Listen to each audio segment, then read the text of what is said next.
ഇപ്പോൾ വരുന്ന വാർത്തയിലേക്കാണ്. തൃശൂരിൽ സുരേഷ് ഗോപി എംപിയുടെ ഓഫീസിലേക്ക് ഡിവൈഎഫ്ഐ മാർച്ച്. വോട്ടർ പട്ടിക ക്രമക്കേടിൽ സുരേഷ് ഗോപി രാജിവെക്കണമെന്നാവശ്യപ്പെട്ടാണ് പ്രതിഷേധം. അമൽ സുരേന്ദ്രനാണ് തൃശൂരിൽ നിന്ന് ചേരുന്നത്. അമൽ, ഈ മാർച്ച് ഓഫീസിൽ എത്തും മുമ്പേ തടയുമെന്ന സൂചനകൾ ഉണ്ടായിരുന്നു, പക്ഷേ അത് നടന്നില്ലെന്നാണ് മനസ്സിലാക്കുന്നത്. ജലപീരങ്കി പ്രയോഗിക്കുന്നുണ്ടല്ലോ, വിവരങ്ങൾ. ക്രിസ്റ്റിന, ഏതായാലും മാർച്ച് ഓഫീസിന് എത്തുന്നതിന് മുൻപേ തന്നെ, അതായത് 1/2 കിലോമീറ്ററോളം മുന്നേ തന്നെ പോലീസ് ബാരിക്കേഡ് വെച്ച് അടച്ചിരുന്നു. ഈ ബാരിക്കേഡിന്റെ അടുത്തേക്കാണ് ഇപ്പോൾ 200ഓളം വരുന്ന ഡിവൈഎഫ്ഐയുടെ പ്രവർത്തകർ എത്തിയിരിക്കുന്നത്. തൃശ്ശൂരിലെ വോട്ടർ പട്ടികയിൽ ക്രമക്കേടുണ്ട് എന്നും അത് കാണിച്ച് തൃശ്ശൂരിന്റെ എം പി ആയിട്ടുള്ള സുരേഷ് ഗോപി രാജിവെക്കണമെന്ന ആവശ്യവുമായിട്ടാണ് ഡിവൈഎഫ്ഐയുടെ പ്രതിഷേധം ഇവിടേക്ക് എത്തിയിരിക്കുന്നത്. ഏതായാലും ഈ ഒരു മാർച്ച് എം പി ഓഫീസിലേക്ക് എത്തില്ല, അതിനു മുൻപ് തന്നെ തടയുമെന്ന് പോലീസ് പറഞ്ഞത് പ്രകാരം തന്നെയാണ് ഇപ്പോൾ വഴിയിൽ ബാരിക്കേഡ് വെച്ച് തടഞ്ഞിരിക്കുന്നത്. ഈ മാർച്ച് ഇവിടെ എത്തുന്നതിന് മുൻപേ തന്നെ BJP ഓഫീസിന് ഉള്ളിൽ BJP പ്രവർത്തകർ, ജില്ലയുടെ വിവിധ ഭാഗങ്ങളിൽ നിന്നെത്തിയ BJP പ്രവർത്തകർ സംഘടിക്കുന്ന സ്ഥിതി ഉണ്ടായിരുന്നു. അതുകൊണ്ട് തന്നെ പ്രദേശത്ത് ഒരു വലിയ സംഘർഷ സാധ്യത നിലനിൽക്കുന്ന സാഹചര്യത്തിലാണ് വലിയ ഒരു പോലീസ് സന്നാഹം തന്നെ ഇവിടെ എത്തുകയും വഴിയിൽ വെച്ച് തന്നെ ഈ ഒരു ഡിവൈഎഫ്ഐയുടെ ഒരു പ്രവർത്തകരെ തടയുന്ന സാഹചര്യവും ഉണ്ടായിരിക്കുന്നത്. ഏതാണ്ട് 200ഓളം വരുന്ന ഡിവൈഎഫ്ഐയുടെ പ്രവർത്തകരാണ് ഇപ്പോൾ ഇവിടെ സംഘർഷവുമായി ബന്ധപ്പെട്ട് ഇവിടെ സംഘടിച്ചെത്തിയിരിക്കുന്നത്, ഈ ഒരു മാർച്ചിന്റെ ഭാഗവുമായി എത്തിയിരിക്കുന്നത്. ഇതിന്റെ ഭാഗമായിട്ടാണ് ഇപ്പോൾ ജലപീരങ്കി പ്രയോഗിക്കുകയാണ് പോലീസ്.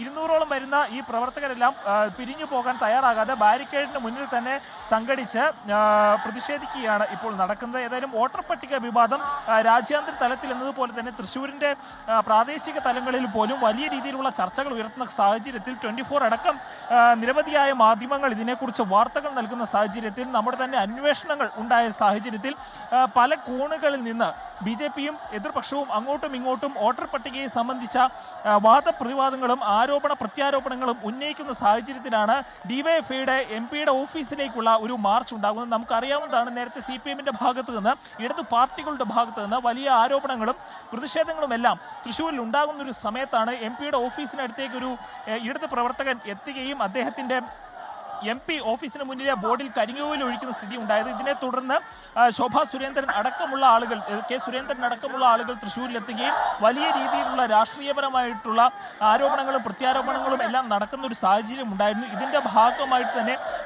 BJPയുടെ സിറ്റിയിലെ പ്രസിഡന്റ് ആയിട്ടുള്ള ജസ്റ്റിന്റെ തലയ്ക്ക് മർദ്ദനമേറ്റവുമായി ബന്ധപ്പെട്ടുള്ള വിഷയങ്ങളെല്ലാം നമ്മൾ ഇന്ന് പകൽ റിപ്പോർട്ട് ചെയ്തതാണ്. ഇതിന്റെ ഭാഗമായിട്ട് പോലീസ് ഉദ്യോഗസ്ഥരുടെ ഭാഗത്തുനിന്ന് ജസ്റ്റിന് മർദ്ദനം ഉണ്ടായി എന്നും ഈ ഒരു പോലീസ് സേനയിൽ, സംസ്ഥാനത്തെ പോലീസ് സേനയിൽ 60% മോദി ഭക്തരാണെന്നുള്ള ശോഭാ സുരേന്ദ്രന്റെ ഒരു പ്രസംഗത്തിനിടെ ഉണ്ടായ സാന്ദർഭികമായിട്ടുള്ള ഒരു പ്രസ്താവനയും എല്ലാം പ്രത്യേക തരത്തിലുള്ള അന്വേഷണങ്ങളും ഇന്റലിജൻസ് വിഭാഗം അടക്കം ആ ഒരു വിഷയത്തിൽ അന്വേഷണത്തിലെല്ലാം മുതിരുന്ന ഒരു കാര്യമുണ്ട് എന്നൊരു അഭ്യൂഹം അന്തരീക്ഷത്തിൽ നിൽക്കുന്ന ഒരു സാഹചര്യത്തിലാണ് ഇപ്പോൾ ഇത്തരത്തിലുള്ള ഒരു പ്രതിഷേധം ഡിവൈഎഫ്ഐയുടെ ഭാഗത്ത് നിന്ന് ഇവിടെ ഏതൊക്കെ ഉണ്ടായിരിക്കുന്നതെന്നാണ് നമുക്ക് മനസ്സിലാക്കാൻ സാധിക്കുന്നത്. ഏതായാലും സുരേഷ് ഗോപി MP ഇപ്പോൾ വോട്ടർ പട്ടിക ക്രമക്കേടിൽ കേന്ദ്രമന്ത്രി സുരേഷ് ഗോപി രാജിവെക്കണമെന്നാവശ്യപ്പെട്ട് ഡിവൈഎഫ്ഐ അദ്ദേഹത്തിന്റെ ഓഫീസിലേക്ക് നടത്തിയ മാർച്ചാണ് പ്രേക്ഷകർ കണ്ടത്. ജലപീരങ്കി പ്രയോഗിച്ചു.